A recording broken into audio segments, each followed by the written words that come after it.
आज ही नमस्ते, सबको राधे राधे। आज ऑनलाइन क्लास में कक्षा 10 विषय गणित के अंतर्गत हम अध्याय 3 बहुपद और बहुपद में हम आज कुछ सामान्य जानकारी के रूप में दो व्यंजक ux और vx है तो एलसीएम एवं एचसीएफ में संबंध, यानी दो व्यंजक अपने पास में है ux और vx और लघुत्तम और महत्तम में अगर अपने को संबंध बताना है तो अपने को ध्यान में रखना है ux इंटू vx बराबर एलसीएम इंटू एचसीएफ, यानी दो व्यंजकों का गुणनफल बराबर होता है लसप इंटू मैसप। अगर अपने को संबंध यानी कि दो व्यंजकों का गुणनफल क्या है, लघुत्तम और महत्तम के गुणा के बराबर होता है।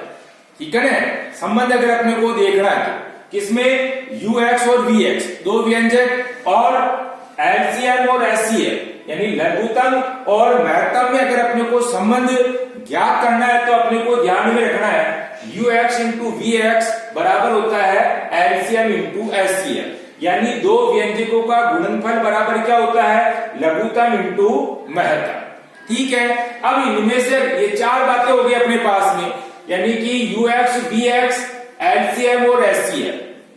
अगर संबंध ज्ञात करना तो इन दोनों का गुणनफल इन दोनों के गुणनफल के बराबर होता है। अब इन चार बातों में से अगर मानना कि तीन बातें अपने को मालूम है, एक अपने को अगर ज्ञात करना है, जैसे मानना कि अपने को ux ज्ञात करना, ux का मतलब ये पहला व्यंजक, vx यानी कि दूसरा व्यंजक, एलसीएम यानी कि लघुत्तम और एचसीएफ यानी कि महत्तम। अगर मानना कि आपको ux ज्ञात करना, ux यानी कि पहला व्यंजक ये अपने को ज्ञात करना, इसका मतलब अपने को दूसरा व्यंजक दिया हुआ मिलेगा और साथ ही अपने को एलसीएम और एचसीएफ भी दिया हुआ मिलेगा। ठीक है ना, तो उस दौरान अपन को क्या लिखना है, ux बराबर यानी कि पहला व्यंजक का अपने को ज्ञात करना है तो ux बराबर क्या हो जाएगा आपके एलसीएम इंटू एचसीएफ बटे vx, यानी अपने को एलसीएम और एचसीएफ भी दिया हुआ मिलेगा और vx भी अपने को दिया हुआ मिलेगा। तो हम क्या करेंगे, एलसीएम और एचसीएफ का जो गुणनफल आएगा उसमें हम क्या करेंगे, vx का भाग लगा देंगे, यानी कि लघुत्तम और महत्तम का गुणा में हम क्या कर रहे हैं, दूसरा जो व्यंजक अपने पास में है उस दूसरा व्यंजक का अपने को क्या करना, भाग लगा देना।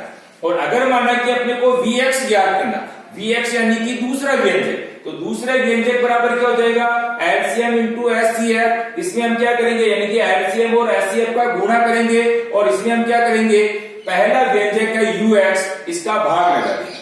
ठीक है ना, पहला व्यंजक यानी कि ux और दूसरा व्यंजक यानी vx। अगर ux यानी पहला व्यंजक ज्ञात करना है तब तो अपन क्या करेंगे, एलसीएम को एचसीएफ से गुणा करके और उसमें vx यानी दूसरा व्यंजक का भाग लगा देंगे। और अगर माना कि अपने को दूसरा व्यंजक ज्ञात करना यानी vx बराबर अपने को ज्ञात करना है तो हम क्या करेंगे, लघुत्तम और महत्तम को गुणा करेंगे और उसमें हम क्या करेंगे, पहला व्यंजक का भाग लगा देंगे। ठीक है, और अगर माना कि अपने को जैसे लघुत्तम ज्ञात करना है, ठीक है, अगर लघुत्तम ज्ञात करना तो हम क्या करेंगे, ux और vx का गुणा करेंगे और उसमें क्या करेंगे, हम एचसीएफ का भाग लगा देंगे।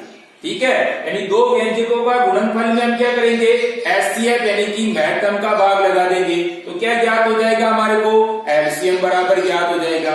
और इसी तरह से अगर माना कि अपने को महत्तम यानी एचसीएफ बराबर ज्ञात करना है तो क्या करेंगे, हम ux को vx से गुणा करेंगे, यानी दोनों व्यंजकों का गुणनफल में हम क्या करेंगे, एलसीएम यानी लघुत्तम का भाग लगा देंगे। ठीक है ना, अगर संबंध पूछे जब तो हमारे को ये ध्यान में रखना ux का vx से गुणा, यानी दोनों व्यंजकों का गुणनफल बराबर क्या होता है, लघुत्तम इंटू महत्तम। दूसरा, अगर माना कि चार बातों में से तीन बात अपने को मालूम है, एक अपने को ज्ञात करनी है, जैसे माना कि ux बराबर ज्ञात करना, ux यानी कि पहला व्यंजक, तो अपन क्या करेंगे, एलसीएम को एचसीएफ से गुणा करेंगे और उसमें हम vx का भाग लगा देंगे, यानी दूसरा व्यंजक का भाग लगा देंगे। ये अपने को दिया हुआ मिलेगा, लघुत्तम भी देंगे, एचसीएफ भी देंगे अपने को और vx भी अपने को देंगे। तीन बातें अपने को मालूम है तो चौथी बात जो अपने छूटी हुई है वो अपने को इसमें ज्ञात करना। ठीक है ना, अगर माना कि दूसरा व्यंजक यानी vx बराबर ज्ञात करना तो अपन क्या करेंगे, लघुत्तम को महत्तम से गुणा करेंगे और उसमें हम क्या करेंगे, पहले व्यंजक का भाग लगा देंगे। और अगर माना कि अपने को लघुत्तम ज्ञात करना है तो हमारे पास में क्या है कि ux और vx है, यानी दोनों व्यंजक है, इन दोनों को गुणा करेंगे और उसमें हम क्या करेंगे, महत्तम का भाग लगा देंगे। और अगर माना कि अपने को महत्तम ज्ञात करना है यानी HCF ज्ञात करना है तो दोनों व्यंजक यानी कि ux को vx से गुणा करेंगे और उसमें हम क्या करेंगे, लघुत्तम का भाग लगा देंगे। यानी कुछ अपने को क्या है कि इस प्रकार से सूत्रों को ध्यान में रखना है। तो अपने लिए क्या है कि कोई सा भी प्रश्न किसी भी प्रकार का अगर माना कि इससे संबंधित है तो अपन आसानी से उसको हल कर सकते हैं, ठीक है ना। संबंध में तो क्या है कि जैसे ux को vx से गुणा करेंगे यानी इन दोनों का गुणनफल किसके बराबर आएगा, लघुत्तम इंटू महत्तम के, यानी लघुत्तम और महत्तम का गुणनफल बराबर क्या हो जाएगा, आपके दोनों व्यंजक का गुणनफल। और अगर माना कि इन चार बातों में से तीन बातें अपने को मालूम है, एक अपने को ज्ञात करनी है, तो इस प्रकार से अपन हल कर सकते हैं। तो सूत्र अपने को थोड़ा सा ध्यान में रखना। अब जैसे माना कि अपने को प्रश्न के रूप में लघुत्तम समापवर्तक ज्ञात करना है, अपने को लघुत्तम ज्ञात करना किसका, 24x² yz, 27x4 y² z² का। प्रश्न आपके 3.6 है जिसमें पहला प्रश्न है जिसमें आपको लघुत्तम समापवर्तक ज्ञात करना।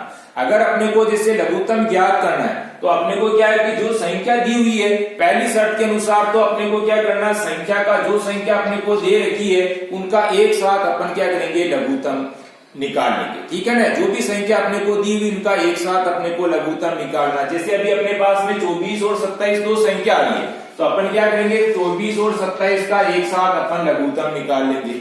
दूसरी शर्त अपने को ये ध्यान में रखनी है कि बड़ी घात को लिखना है। जैसे अभी अपन देख रहे हैं यहाँ भी x है, यहाँ भी x है, तो x में बड़ी घात कौन सी होगी, 4 वाली, ये बड़ी घात होगी तो x4 को लिखना है। इसी तरह से y और y में ये बड़ी घात आ रही है तो y² वाली को लिखेंगे आंसर के रूप में। इसी तरह से यहाँ z है, यहाँ भी z है, लेकिन z² तो z² को आंसर के रूप में लिखेंगे। तो कहने का मतलब ये है कि बीजीय पदों में अपन को बड़ी घात को देखना, ठीक है। संख्या दे रखी है तो संख्या का तो अपने को एक साथ लघुत्तम निकालना है, लेकिन बीजीय पदों में अपन क्या देखेंगे, जिस पर बड़ी घात लगी हुई उसी को अपन आंसर के रूप में लिखेंगे, ठीक है। तो दो शर्तें अपने को ध्यान में रखनी। तो सबसे पहली शर्त के अनुसार 24 और 27 का अपन ने क्या किया, एक साथ लघुत्तम निकाला।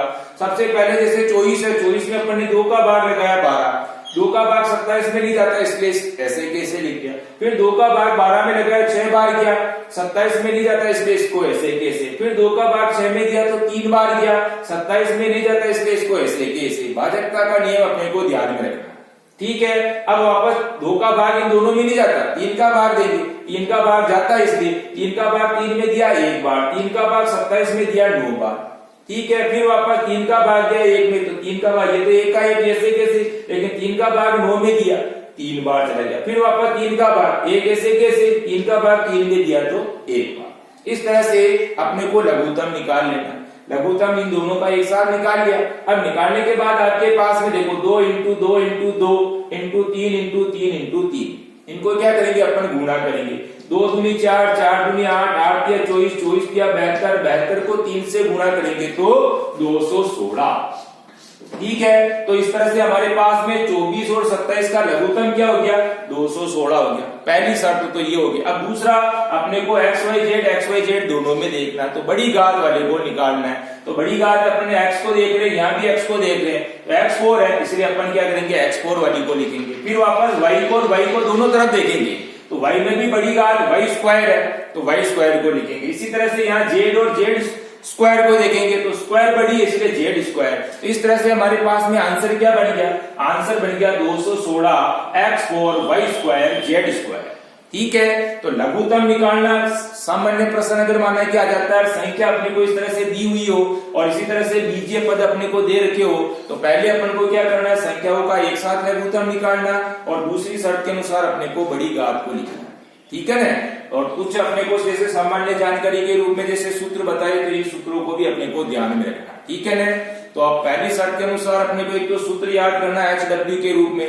दूसरा अगर माना है कि इस टाइप का कोई प्रश्न आ जाता है तो अपन को क्या करना है, इस तरह से उसको हल करने की कोशिश करना, ठीक है। तो आज अपन HW के रूप में केवल इतना सा है कि अपने को जो बात जैसे आज बताई सूत्र के रूप में या सामान्य प्रश्न के रूप में इस तरह से, तो आपको केवल एक बार क्या करना, इस टाइप का प्रश्न को या इसी प्रश्न को एक बार क्या करेंगे, दौरान के रूप में हल करेंगे। पहले वीडियो को अच्छी तरीके से देखना, फिर उसके बाद में ये जो अपने सूत्र लिखे एक तो सूत्रों को याद करना, कॉपी के अंदर भी अपने को HW में भी इनको हल करने की कोशिश करना। ठीक है, धन्यवाद, राधे राधे, जय श्री कृष्णा।